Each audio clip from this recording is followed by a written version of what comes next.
জাপানের প্রথম নারী প্রধানমন্ত্রী সানায়ে তাকাইচির এক মন্তব্য জাপানের সমালোচনার ঝড় তুলেছে। তিনি জানিয়েছেন, তাকাইচি দিনে মাত্র 2 ঘন্টা ঘুমান এবং রাত 3টায় কর্মীদের নিয়ে বৈঠক করেন।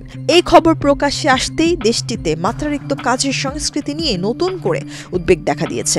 জাপান এমনিতেই অতিরিক্ত কাজের জন্য পরিচিত, যেখানে কারোশি বা অতিরিক্ত পরিশ্রমে মৃত্যুর মতো ঘটনা বাড়তে থাকায় মানসিক স্বাস্থ্য ও ক্লান্তি নিয়ে উদ্বেগ বাড়ছে।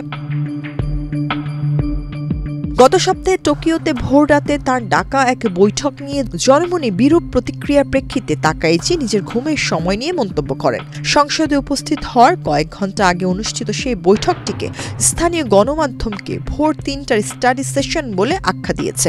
শুক্রবারে সে বৈঠকের মাত্র 6 ঘন্টা পরই শুরু হওয়ার কথা ছিল বাজেট কমিটির শুনানি।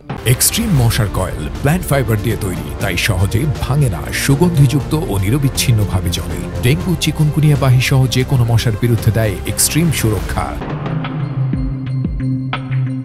জাপানে অতিরিক্ত কাজ সংবেদনশীল ইস্যু। অতিমাত্রায় কাজের চাপে জাপানের মৃত্যু বাড়ছে বলে বিশেষজ্ঞদের উদ্বেগ বাড়ছে।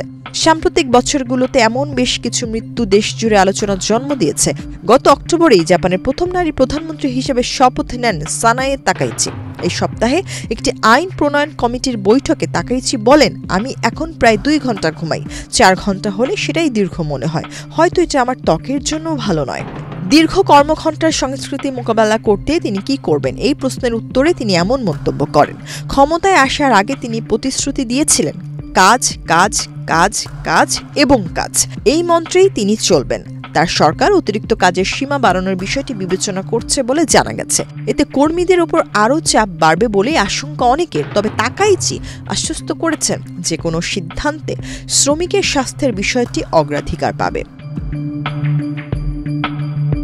সাবেক প্রধানমন্ত্রী ও বর্তমান বিরোধী দলের নেতা ইয়োশিহিকো নোডা ঘটনাটিকে পাগলামি বলে মন্তব্য করেছেন। নিউ ইয়র্ক টাইমসকে তিনি বলেন, তিনি কাজ করতে চাইলে করতে পারেন, কিন্তু অন্যদের এতে টেনে নেওয়া ঠিক নয়। সে সময় সবাই ঘুমিয়ে থাকে। দেশের শীর্ষ নেতার এমন মানসিকতার প্রকাশ সত্যি দুঃখজনক।